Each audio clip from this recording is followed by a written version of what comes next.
Detergent powder और cake. पहले इस्तेमाल करें फिर विश्वास करें। दोस्तों, घड़ी डिटर्जेंट के इस टैगलाइन को तो हर कोई जानता है, लेकिन जब इस ब्रांड को शुरू किया गया था तब कंपनी के पास इतने पैसे भी नहीं थे कि वो अपने एडवर्टाइजमेंट कर सके। इसलिए दोस्तों, दो भाइयों ने हिम्मत जुटाई और कभी पैदल तो कभी साइकिल से इसे घर घर जाकर बेचना शुरू कर दिया। लेकिन जब घड़ी मार्केट में आया तब इसे एक तरफ से निरमा से टक्कर मिल रही थी और वहीं दूसरी तरफ इसके सामने हिंदुस्तान यूनिलीवर जैसा बड़ा ब्रांड खड़ा हुआ था। लेकिन फिर दोस्तों, घड़ी ने ऐसा किया क्या कि यह आज के टाइम में इंडिया का one of the largest detergent brand बन गया है। आखिर इस कंपनी ने कौन कौन सी ऐसी स्ट्रेटेजीज अपनाई और ये सफर कितना स्ट्रगल से भरा रहा, आइए जानते हैं हमारी इस वीडियो में। तो दोस्तों, अगर हम डिटर्जेंट की हिस्ट्री पे नजर डालें तो ग्लोबल लेवल पर इसकी शुरुआत वर्ल्ड वॉर 2 के टाइम हुई थी, लेकिन तब ये दोस्तों इंडियंस की पहुंच से काफी दूर था। लेकिन फिर आजादी के 10 साल बाद यानी कि 1957 में स्वास्तिक ऑयल मिल नाम की एक कंपनी ने सिंथेटिक डिटर्जेंट बनाना शुरू किया और इस तरीके से दोस्तों भारत में इसकी शुरुआत हो गई। लेकिन अब भी यह बहुत कम घरों में अपना जगह बना पाया था। हालांकि 1959 में जब हिंदुस्तान यूनिलीवर ने इंडिया में अपना फेमस सर्फ एक्सेल लॉन्च किया था, अब इसे बहुत तेजी से एडवर्टाइज किया गया, जिसके चलते अब लोगों के बीच डिटर्जेंट पाउडर काफी तेजी से पॉपुलर होने लगा।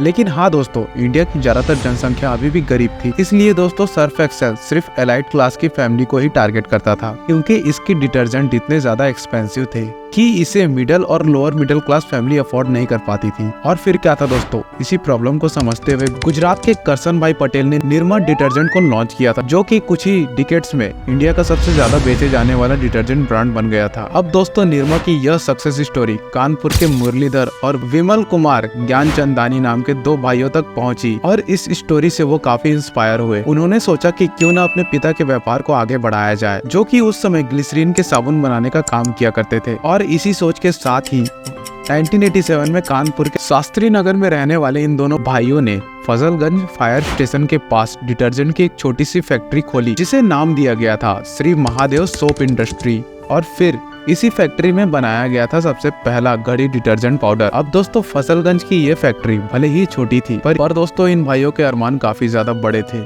इसलिए वह पूरे मेहनत और जुनून के साथ काम में जुट गए। हालांकि लंबे समय तक उनका व्यापार नहीं चला, क्योंकि उनके सामने निरमा और हिंदुस्तान यूनिलीवर जैसी बड़ी कंपनीज थी, जिन्हें पछाड़कर आगे निकल पाना बहुत ज्यादा मुश्किल था।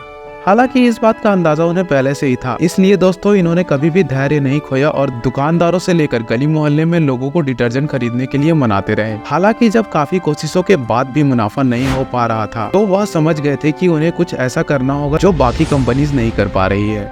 उस दौर में जहाँ ज्यादातर वॉशिंग पाउडर पीले या फिर नीले रंग में होते थे, इन्होंने सफेद रंग का वॉशिंग पाउडर बनाया और बाजार में बेचने का फैसला किया। इसके अलावा ज्ञानचंदानी ब्रदर्स ने एक मजबूत और जुबान पर चढ़ जाने वाले टैगलाइन का भी आविष्कार किया, पहले इस्तेमाल करें फिर विश्वास करें। और दोस्तों, ये टैगलाइन लोगों को बहुत ज्यादा पसंद आई और उन्होंने सोचा कि जब कंपनी को अपने प्रोडक्ट पर इतना भरोसा है, तो फिर क्यों न इसे हम एक बार आजमा कर ही देख ले। फिर जब लोगों ने इसका इस्तेमाल किया तो इस डिटर्जेंट के भर भर के झाग और सफेद रंग के कारण लोगों ने इसे खूब पसंद किया। अब दोस्तों, लोगों का भरोसा इस प्रोडक्ट पर बढ़ने लगा था और धीरे धीरे दोस्तों कानपुर समेत आसपास के इलाकों में घड़ी का वॉशिंग पाउडर बहुत ज्यादा पॉपुलर होने लगा। कानपुर में मिली सफलता के बाद इसके फाउंडर ने सोचा कि क्यों ना इसे पूरे यूपी में डिस्ट्रीब्यूट किया जाए, क्योंकि ऑब्वियसली दोस्तों ये इंडिया का सबसे बड़ा स्टेट है। आपको ये भी बता दो दोस्तों, टोटल FMCG सेल का 17% कंट्रीब्यूशन सिर्फ यूपी से आता था। ऐसे में दोस्तों एक्सपेरिमेंट करने के लिए इससे अच्छा मार्केट कोई और भी नहीं था। लेकिन दोस्तों, अच्छी होने के साथ साथ ये एक टफ मार्केट भी था, क्योंकि यहाँ पर डिमांड हाई होने की वजह से कंपटीशन बहुत ज्यादा था। ऐसे में घड़ी ने इस प्रॉब्लम से निपटने के लिए एक स्टेप लिया, क्योंकि जहाँ बाकी कंपनीज अपने डिस्ट्रीब्यूटर्स को मात्र 6% का कमीशन दे रही थी, घड़ी ने इसे बढ़ाकर 9% का कमीशन देना शुरू कर दिया था। अब दोस्तों, ज्यादा कमीशन का असर यह हुआ कि डिस्ट्रीब्यूटर्स दूसरी कंपनी के बजाय घड़ी को ज्यादा प्रीफर कर रहे थे। और दोस्तों, यही वजह थी घड़ी की अवेलेबिलिटी और विजिबिलिटी मार्केट में बहुत ज्यादा बढ़ने लगी और यह गली मोहल्ले की हर छोटी सी बड़ी दुकान तक इजीली अवेलेबल रहता था, तो जिससे कंपनी की सेल्स बहुत तेजी से बढ़ रही थी। लेकिन दोस्तों, ज्यादा कमीशन देने का मतलब यह भी था कि घड़ी को अब बहुत ही कम प्रॉफिट के साथ काम करना पड़ रहा था। इनके सामने लॉस का भी खतरा मंडराने लगा था। और दोस्तों, इस तरीके की प्रॉब्लम से निपटने के लिए उन्होंने खर्च में कई तरीके की कटौती करनी शुरू कर दी, जैसे कि कंपनी ने ट्रांसपोर्टेशन कॉस्ट कॉस्ट को कम करने के लिए हर 300 किलोमीटर की दूरी पर एक छोटी सी यूनिट बना दी या फिर डिपो बना दिया, जिससे न सिर्फ ट्रांसपोर्टेशन का खर्चा कम हुआ बल्कि लोगों तक प्रोडक्ट पहले के मुकाबले और भी जल्दी पहुंचने लगे। इस तरीके से कुछ ही समय में यूपी के अंदर घड़ी डिटर्जेंट सबसे ज्यादा पसंद किया जाने लगा। और फिर दोस्तों इस कामयाबी ने कंपनी को आसपास के राज्यों में भी एंटर करने के लिए मोटिवेट किया, जिसके बाद इन्होंने बिहार, मध्य प्रदेश और ऐसे ही यूपी से सटे हुए कई स्टेट में घड़ी के पाउडर को बेचने का सिलसिला शुरू कर दिया। और आगे चल के धीरे धीरे दोस्तों इन्होंने दिल्ली और मुंबई जैसे बड़े शहरों में भी अपना पैर पसारना शुरू कर दिया था। और फिर क्या था दोस्तों, साल 2000 तक घड़ी ने 500 करोड़ तक का सेल गेन कर लिया था, जो कि कंपनी के लिए एक बहुत बड़ी कामयाबी थी। इसके बाद दोस्तों कंपनी ने और भी कई सारे प्रोडक्ट को बनाना शुरू कर दिया था और यह एफएमसीजी मार्केट में अपनी प्रेजेंस को स्ट्रॉन्ग बनाने में जुट गई थी और अपने सभी प्रोडक्ट को एक दूसरे के साथ इंटीग्रेट करने के लिए साल 2005 में Shri Mahadev soft industry integrate करने के लिए इंडस्ट्री का नाम बदलकर रोहित सर्फेक्टेंट प्राइवेट लिमिटेड कर दिया। इसी दौरान दोस्तों बदलते मार्केट ट्रेंड की वजह से और इनोवेशन की वजह से निरमा धीरे धीरे अपनी पोजीशन खोता जा रहा था, जिसका भरपूर फायदा घड़ी को मिलने लगा था दोस्तों। और फिर घड़ी निरमा के मार्केट शेयर को कैप्चर करता चला गया। साथ ही दोस्तों घड़ी ने कई सारे और सेक्टर में अपना प्रोडक्ट लॉन्च करना शुरू कर दिया, जैसे कि साल 2010 में आरएसपीएल ने हरिद्वार में एक यूनिट की शुरुआत की, जहां से hair shampoo, toothpaste, moisturiser, shaving cream और तो और दोस्तों लिक्विड हैंड वॉश की तरह और नए नए प्रोडक्ट को मार्केट में उतारा गया। और इसी की नेक्स्ट ईयर दोस्तों यानी कि 2011 में घड़ी, व्हील और निरमा जैसे कई सारे ब्रांड्स को पीछे करते हुए इंडियन डिटर्जेंट मार्केट का लार्जेस्ट प्लेयर बन गया। लेकिन दोस्तों ये सब हुआ कैसे? क्या सिर्फ डिस्ट्रीब्यूटर को ज्यादा कमीशन देकर और व्हाइट डिटर्जेंट बनाकर कोई कंपनी इतने कम समय में इतना ज्यादा सफल हो सकती है? और दोस्तों इसका जवाब है बिल्कुल भी नहीं, क्योंकि घड़ी ने कई सारी ऐसी स्ट्रेटेजीज को अपनाया जिन्होंने इनकी कामयाबी में एक बहुत अहम रोल निभाया है। सबसे पहले तो दोस्तों इसने कंज्यूमर के माइंड को समझा, जैसे कि इसके कस्टमर्स में ज्यादातर फीमेल हाउसवाइफ्स थी, जो कि दोस्तों ज्यादा झाग और अच्छी क्वालिटी को जोड़कर देखती है और खूब ढेर सारा फोम पाने के लिए एक्स्ट्रा डिटर्जेंट का इस्तेमाल किया करती है। ऐसे में घड़ी ने इस इंसाइट्स को समझा और खुद को ऐसा एडवर्टाइज करना शुरू किया कि उनके डिटर्जेंट से सबसे ज्यादा झाग मिलता है। साथ ही दोस्तों पहले इस्तेमाल करें फिर विश्वास करें, इस कॉन्फिडेंट क्लेम की वजह से कस्टमर इस नए प्रोडक्ट को ट्राई करने के लिए बहुत ज्यादा क्यूरियस थे। लेकिन यह टैगलाइन दशकों पहले कानपुर के किसी गली मोहल्ले में दम तोड़ चुकी होती अगर ज्ञानचंदानी ने अपने प्रोडक्ट के एडवर्टाइजमेंट में प्रायोरिटी नहीं दिखाई होती। आज के टाइम में भले ही दोस्तों आप माधुरी दीक्षित और अमिताभ बच्चन जैसे बड़े बड़े सितारों को घड़ी का एडवर्टाइजमेंट करते हुए देखते हैं, लेकिन शुरुआती दिनों में घड़ी खुद स्ट्रगल से गुजर रहा था और एक्सपेंसेस की कटौती करते हुए सरवाइव करने की कोशिश कर रहा था मार्केट में। ऐसे में दोस्तों बाकी ब्रांड्स की तरह वो ना तो किसी सुपरस्टार को ब्रांड एम्बेसडर बना सकता था और ना ही बहुत बड़े लेवल पर एड कैंपेन चला सकता था। लेकिन दोस्तों बिना किसी एडवर्टाइजमेंट के लोगों को अपने प्रोडक्ट के बारे में अवेयर कैसे करे, इसके लिए ज्ञानचंदानी ने एक बहुत ही स्मार्ट डिसीजन लिया। उन्होंने दोस्तों नॉर्थ इंडियन स्टेट्स में एक मेजर ट्रेन के एक्सटीरियर पर घड़ी का एडवर्टाइजमेंट प्रिंट करा दिया, जैसे कि दोस्तों पुष्पक एक्सप्रेस और स्वर्ण जयंती एक्सप्रेस पर लगे इस एडवर्टाइजमेंट को ही देखकर आप समझ जाएंगे। ट्रेन के एक्सटीरियर की तरह अंदर के डिब्बों में भी छोटे छोटे पोस्टर्स लगाए गए थे ताकि उनकी एडवर्टाइजमेंट अच्छी खासी हो सके और लोग उनके प्रोडक्ट के बारे में अवेयर हो सके। कंपनी का दोस्तों हमेशा से ही टारगेट था कि वो अपने एड स्पेंड्स बहुत ही कम रखे और अपनी सेल्स का सिर्फ 2% ही एडवर्टाइजमेंट पर खर्च करे। और तो और दोस्तों इस स्ट्रेटेजी पर बने रहने के लिए घड़ी ने अपनी एडवर्टाइजमेंट स्ट्रेटेजी को इन हाउस रखने का फैसला किया, जिससे उन्हें एडवर्टाइजमेंट एजेंसी या फिर मिडलमैन पर होने वाले एडिशनल खर्चों से छुटकारा मिल गया। इसके अलावा दोस्तों जब ज्ञानचंदानी अपने डिटर्जेंट ब्रांड की शुरुआत करना चाहते थे तो फिर उस दौरान दोस्तों उन्होंने देखा कि सर्फ एक प्रीमियम और हाई प्राइस प्रोडक्ट था, जो कि दोस्तों मैक्सिमम लोगों की जेब पर भारी पड़ा करता था। और वहीं दूसरी तरफ दोस्तों निरमा उन लोगों के लिए एक चीपर ऑल्टरनेटिव था जो कि डिटर्जेंट तो यूज करना चाहते थे लेकिन उसके लिए ज्यादा पैसे देने को तैयार नहीं थे। अब क्योंकि सस्ता होने की वजह से काफी लोगों को लगा था कि निरमा एक चीप क्वालिटी प्रोडक्ट है।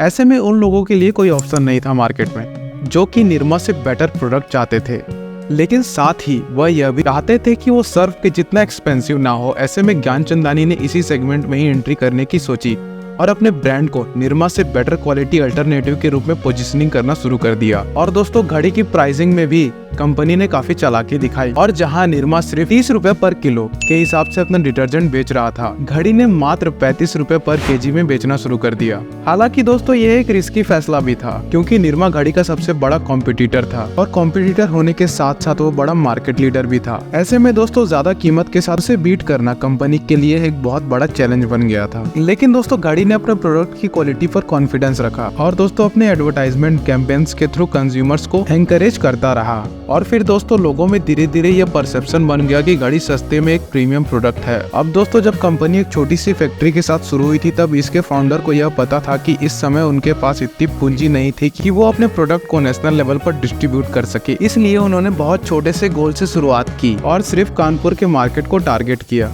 और अब जब कानपुर में ब्रांड सफल हो गया तो अपने होम स्टेट यानी कि उत्तर प्रदेश पर फोकस किया। और फिर यहाँ पर मिली सफलता के बाद कंपनी के पास इतने पैसे तो आ गए थे कि वो अगर चाहे तो फिर एग्रेसिव होकर दूर दराज के इलाकों में अपना प्रोडक्ट सेल कर सके। लेकिन दोस्तों उन्होंने अपने पड़ोसी राज्यों जैसे कि एमपी, बिहार, पंजाब और हरियाणा को चुना ताकि उन्हें समझ आ सके कि यूपी के अलावा बाकी के कंज्यूमर की डिमांड क्या है, वहाँ किस तरीके की एड कैंपेन काम करेंगे उनके लिए, और दोस्तों कैसे अपने प्रोडक्ट को रीजन के साथ वहाँ जोड़ा जा सकता है। इसके लिए कई सारे घड़ी ने मैजिक शो भी करवाए, मेले में अपने स्टॉल लगवाए, एग्जीबिशन में प्रोडक्ट को शोकेस किया और इसी तरीके से कई सारे स्ट्रेटेजीज पर काम करना शुरू कर दिया, जिसके चलते दोस्तों टियर 2 और टियर 3 के लोग भी इसके साथ जुड़ने लगे। और फिर क्या था दोस्तों, देखते ही देखते ये पूरे देश का पसंदीदा ब्रांड बन गया। और दोस्तों यही वजह है कि आज देश में बिकने वाले हर 4 डिटर्जेंट ब्रांड में से एक घड़ी जरूर होता है। कंपनी का संचालन आज के टाइम में भी पूरी तरीके से परिवार के हाथों में है। मुरली और विमल ज्ञानचंदानी डेली ऑपरेशंस को हैंडल करते हैं, तो वही दोस्तों ब्रांड की मार्केटिंग विमल के बेटे संभालते हैं और मुरली के बेटे भी कंपनी का एक खास हिस्सा हैं। आपको बता दो दोस्तों कि इनका व्यापार डिटर्जेंट के अलावा डेयरी सेक्टर में भी बहुत मजबूती से फैला हुआ है। आप में से बहुत सारे लोग होंगे जिन्होंने इनकी डेयरी ब्रांड नमस्ते इंडिया के बारे में तो सुना ही होगा। इसके अलावा दोस्तों 1995 में कंपनी ने मैन्युफैक्चरिंग बिजनेस में भी अपना कदम रखा था और लियान ग्लोबल प्राइवेट लिमिटेड की स्थापना की थी। और दोस्तों ये वही लियान ग्लोबल हैं जिसके रेड चीफ बूट्स को आप बहुत शौक से पहनना पसंद करते हैं। अब अगर दोस्तों इस समय की परफॉर्मेंस को हम देखें तो घड़ी डिटर्जेंट अपने सेगमेंट में बहुत अच्छा काम कर रहा है, लेकिन इससे भी इनकार नहीं किया जा सकता कि इस सेगमेंट में कंपटीशन बहुत ज्यादा टफ है। और घड़ी को सिर्फ सर्फ या एरियल जैसे बड़े प्लेयर्स से ही नहीं बल्कि निरमा, फेना, मिस्टर वाइट जैसे कई सारे रीजनल ब्रांड से टक्कर मिल रहा है। तो दोस्तों जिस तरीके से शुरुआत में निरमा घड़ी डिटर्जेंट के लिए प्रेरणा बना था, आज के टाइम में भी उसी को ही सामने रखते हुए निरमा को अपने पास्ट मिस्टेक से घड़ी को सबक लेना चाहिए और दोस्तों अपने ग्रोथ को सस्टेन करने के लिए कुछ स्ट्रेटेजिक स्टेप्स लेने चाहिए, जैसे कि घड़ी को अपने R&D में ज्यादा से ज्यादा इन्वेस्ट करना चाहिए, नए प्रोडक्ट को डेवलप करने में और डिस्टिंक्ट प्रोडक्ट को इम्प्रूव करने में ध्यान देना चाहिए ताकि वो मार्केट में आगे भी बने रह सके। साथ ही दोस्तों घड़ी के लिए बदलती मार्केट डिमांड और कंज्यूमर प्रेफरेंस को समझना भी बहुत ज्यादा जरूरी है, वरना दोस्तों ये भी निरमा की तरह पीछे छूट सकता है। इसके अलावा दोस्तों एक चीज और है जिसके ऊपर घड़ी को काम जरूर करना चाहिए और दोस्तों वो है इसका डिस्ट्रीब्यूशन नेटवर्क। अब दोस्तों आप ये सोच रहे होंगे कि इसमें क्या खराबी आ गई है। असल में दोस्तों घड़ी एक डिटर्जेंट ब्रांड है, यह बात नॉर्थ साइड के कुछ स्टेट के लोग ही जानते हैं, जबकि दोस्तों साउथर्न स्टेट इससे अभी तक पूरी तरीके से अनजान है। ऐसे में घड़ी को अपनी लेगेसी कायम रखने के लिए अपना पैन इंडिया प्रेजेंस स्टेब्लिश करे ताकि दोस्तों उसे और भी बड़ा कंज्यूमर बेस मिल पाए। और अगर दोस्तों घड़ी इन स्ट्रेटेजीज को अप्लाई करता है तो फिर वह अपनी करंट सक्सेस और लेगेसी को लंबे समय तक कायम रख सकता है।